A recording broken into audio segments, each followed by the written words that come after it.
In this video, I'm going to be explaining what a Section 21 actually means. Okay, so let's break it down. Now, a Section 21 is mainly used by landlords, and it's in order to get back possession of the property that they own, and it's basically to serve a notice to the tenant and give them a 2 months advance notice to move out. And it's sometimes called a no-fault eviction because the landlord doesn't necessarily need a reason to evict the tenant in 2 months. Now, I know I did say that the landlord can serve a 2 months notice, but that is subject to a few checks the landlord has to have in place. Otherwise, they can't serve the notice. Point number 1 on that checklist is the landlord has to have your tenancy deposit in a government protected deposit scheme. Point number 2, they have to issue the tenant a how to rent guide, and this has to be an up-to-date one. Point number 3, they have to have a gas safety certificate that is still valid. And point number 4 is an EPC, which is an energy performance certificate. So all these 4 things have to be in place in order for them to serve a Section 21 notice. Here's an important tip as well for tenants. The landlord can't serve Section 21 within the first initial 6 months of the tenancy agreement.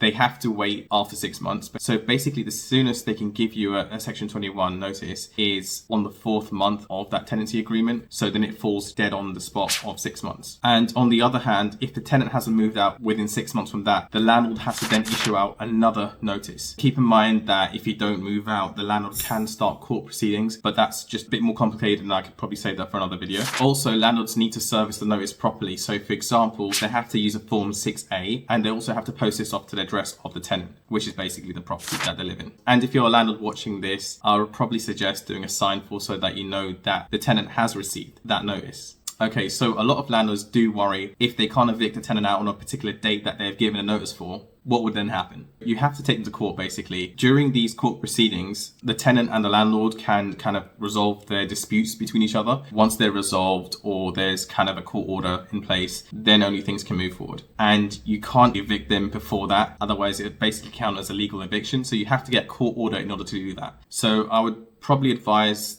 both sides to document everything that's going on, so it just makes it more of a smoother process for the court proceedings. So that's basically a quick summary of Section 21. I hope you found it useful and it helps tenants as well as landlords. Before I go, I just want to let you know that on this channel we give mortgage updates, buy-to-let, residential mortgages, 5 years, 2-year fix, what's happened to the rates, have they gone down? We also show you all our renovations, how we make money in flipping houses, how we rent properties, how we repair properties, and anything related to property really.